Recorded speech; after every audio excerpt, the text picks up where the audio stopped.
tired today. Ooh. Wow, I feel like I'm in a cloud, like a fog. I gotta get up.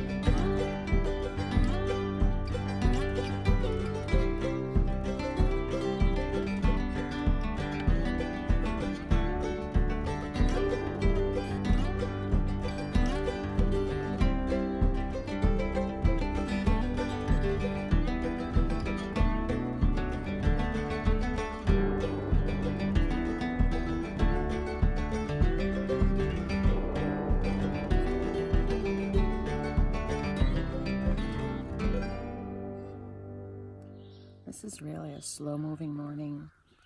It's about 5 minutes before 8. Lolly and Pup left. I think our day's looking at 14.5 miles. So Trent's Grocery is a place where we can do a little resupply and have some lunch. So they're heading that way, and I'll be behind them. And then after that, we'll go to their next shelter.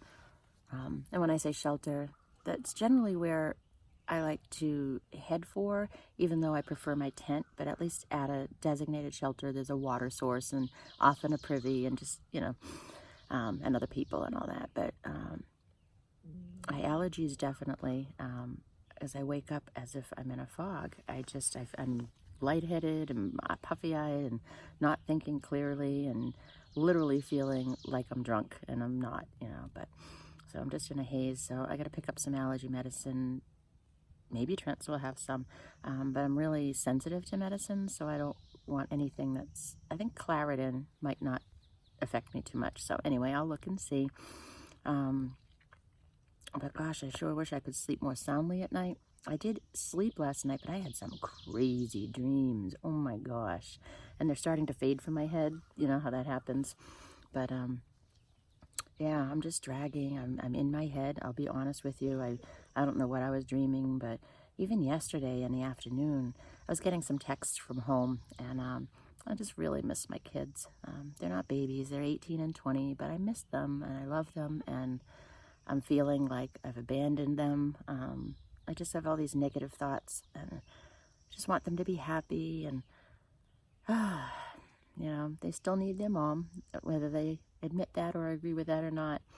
And I just kind of feel like I want and need to be there with them, and so that's in my head right now. And I think that's 99% of what's bugging me this morning. When I woke up, I'm just sad. I'm just feeling sad. So hopefully the weather will be nice and the terrain will be nice to me. And Dismal Falls are just up ahead, so that will be beautiful. I'm not sure if that's too far off the trail. So I don't know. We'll see how the day goes. But I'm going to finish my coffee. I had some oatmeal, and I just put cold water in it, and kind of whatever. I just got bit by this literally a little bugger. But anyway, I don't even know what I was just saying. I'm going to finish my coffee and break down my tent and pack up and start walking. And hopefully my mood will improve. I'd like to be joyful out here. I really would. Maybe I'll listen to some soft music. I love acoustic. It would be fantastic, and such a gift if my son would play some of his music and send me a recording of it. He's struggling to figure out how to send it to me, so if anyone's smart, I have an iPhone, but he does not have an iPhone. So I don't know what can he record it on, or how can he record it maybe on his phone and send it to me? It doesn't have to be professional level. I don't know, and he doesn't know how. So SOS for any tech people who know how he can get some of his music to me, because wow, would I love to listen to that while I'm walking. It's actually just before 9 o'clock, and I've just hit the trail. And I found myself at 8:27 feeling rushed and feeling like, oh, I'm such a loser. What's wrong with me? Everybody else has left except for 2 people. Rosie from the UK, who left about 15 minutes ago, and a wonderful young man named Tin Can, and I wish that I had gotten a photo with him so I could remember him. But after Rosie left, it was he and I made a joke as he was folding his tent, and I said, take your time so I'm not the last one to leave.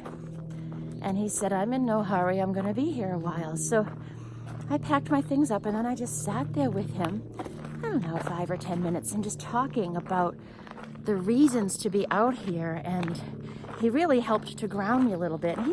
I didn't ask, he's probably 22 years old or something. But, you know, there's many reasons why I'm out here. There's as many reasons why people are hiking as there are hikers.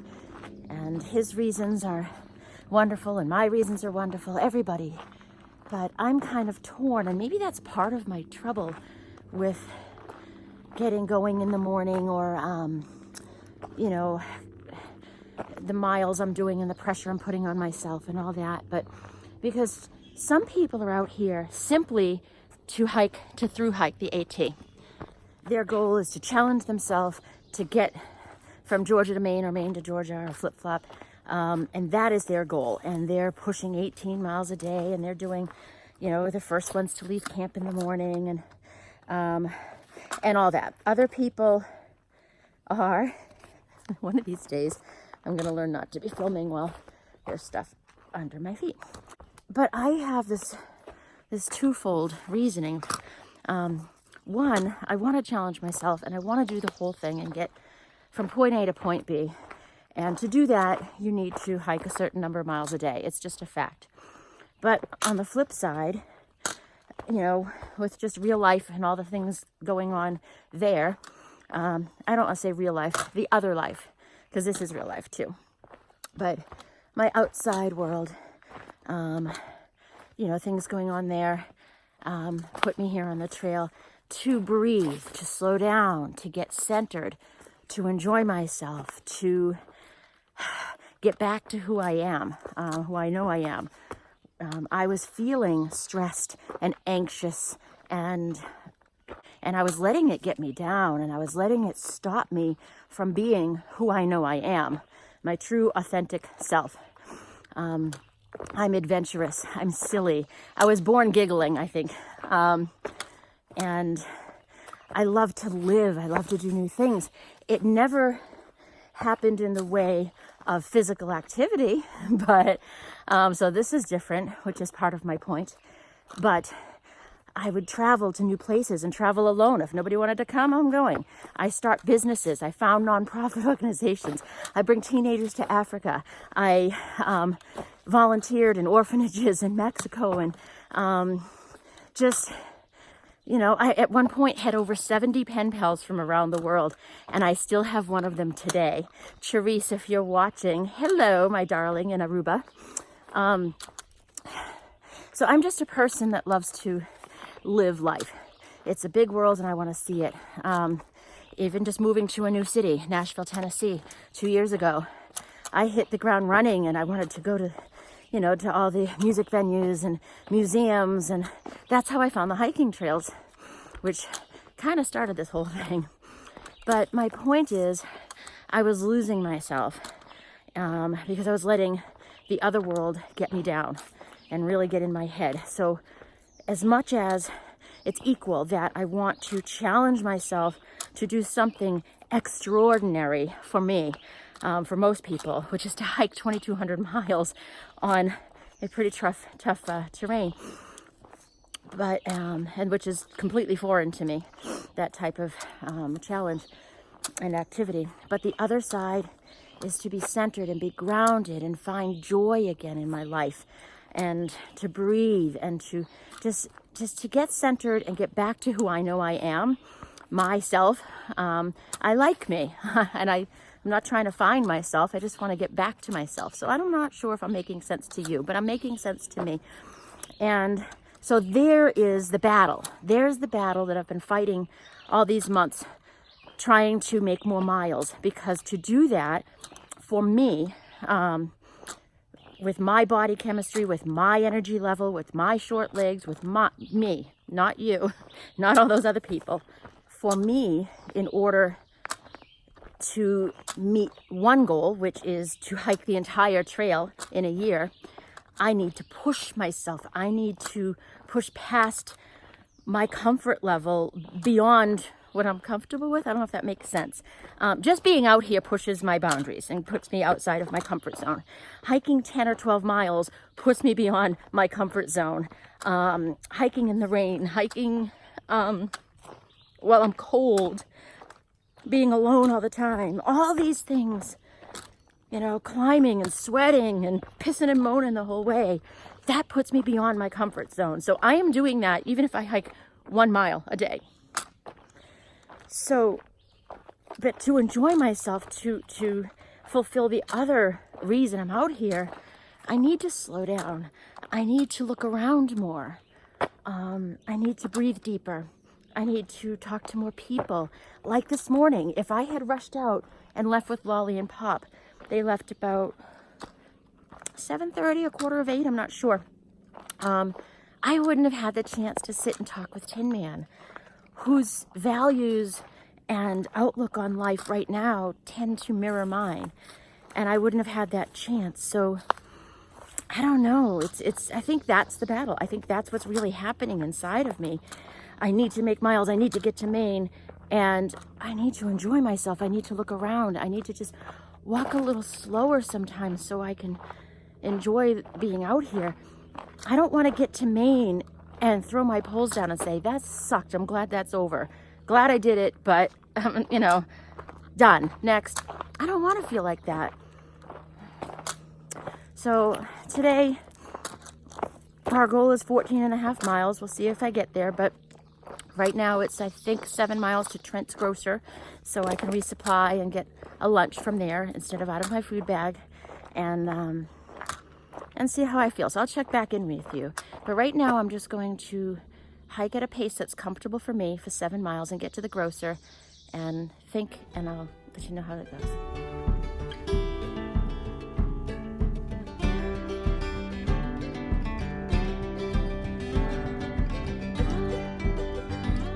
Going to tell you, I think I mentioned this a few days ago. If not, I say a lot of things in my head that I don't necessarily say out loud, but I've noticed that most, if not all the time, when something bad happens or something negative, it could be something as small as waking up feeling tired and sad and allergy-y, you know, just kind of waking up in a funk like I did this morning, something as minor as that, or you know, something big. I can't think of a time when something bad happened that something good didn't come of it, or because of it. I don't know if that makes sense. So this morning I was in that funk, and now I'm in one of the best mental places that I've been in a long time. Had I rushed out of camp like everybody else, I wouldn't have lingered and I wouldn't have met Tin Can. There's not Tin Cup, it's Tin Can. And I left before him. He was still packing up, and I regretted not getting his picture. Well, a few minutes later, he comes up behind me on the trail. So I grabbed a picture, and I expected him to pass and move on, but he didn't. He was in front of me, and we started a wonderful conversation that I thought would last 5 or 10 minutes, and then he'd move on. An hour and a half later, we know so much about each other. He's 25. I mean, he and I couldn't be more different. And this is what I mean about the trail community. But they're, you know, everyone is so open, and, you know, we all get along well, and everyone is supportive. But this young man is up there on my top favorite people that I've met, and that includes last year and this year. He stayed within a couple steps of me for an hour and a half, just talking about life and, you know, family and the trail and dreams and goals and ambitions and enjoying life and just everything. And what a wonderful, wonderful human being he is. He did slowly get away from me. There were some rocky areas, and I didn't want to hold him back. So, but he's moved on. I hope to see him again Maybe not, because he usually does about 18 miles a day. But God bless him. What a wonderful way to start my day. And I'm so glad I've met him. So we exchanged contact information. I will follow him on his journey, but also after the AT. He's got some wonderful plans in line for the next phase of his life. And I will stick with him for a while. And yeah, so I'm happy. I'm heading to Trent's Grocer. I got 3 miles, and I'll stop for lunch, and I'll check back with you then. I hear cows, but I don't see any. Listen.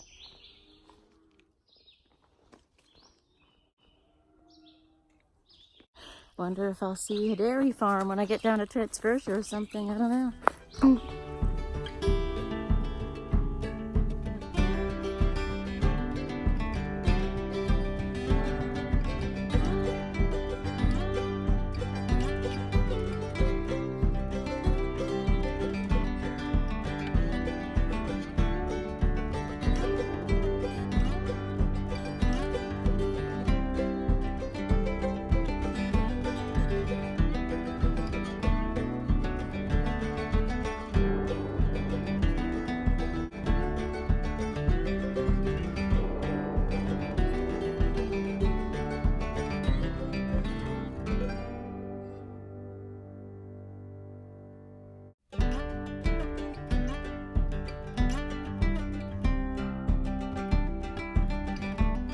This is a very cool bridge. It's very narrow. Ooh, look at that spider web. I don't know if you can see it.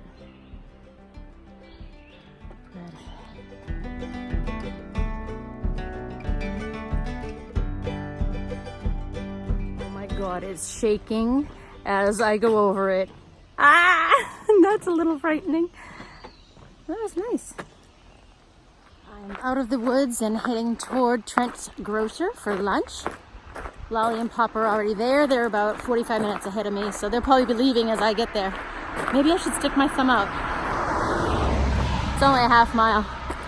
But that's a mile round trip. That doesn't count on 18 miles. Maybe I'll stick my thumb out.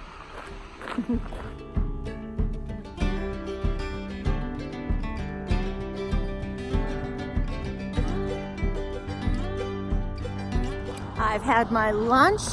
I am now eating an ice cream on my way back to the trail. I was so tempted. A pickup truck showed up and a bunch of hikers got in the back because there's a back road from this grocer that leads to Dismal Falls. And I guess it cuts a mile off the AT, but it brings you right to the falls, and they all wanted to swim and enjoy it. So I'm not judging them. I don't care about that.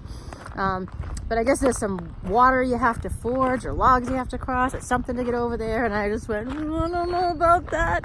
You know me with my fear. So here I am, walking a half mile back on the road to get to the AT. I'll walk a whole mile more than they did today. I'm not even sure if I'll take the side trail down to Dismal Falls. So once I get back on the AT, when I get to the point where I would have to take the Blue Bays down to the falls, I'll make a decision. Depends on what time it is and how I feel, because I think it's maybe half a mile off the trail. I don't know. I'll look. Right now I'm going to eat my ice cream before it melts completely and get back in the woods.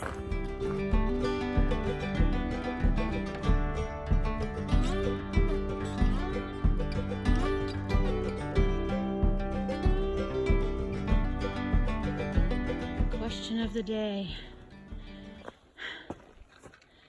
To the left to Dismal Falls and relax and stick my feet in the water and look at some beautiful waterfalls and maybe have some camaraderie with the hikers who are there enjoying, or to the right and continue on the Appalachian Trail to make miles. Decisions, decisions.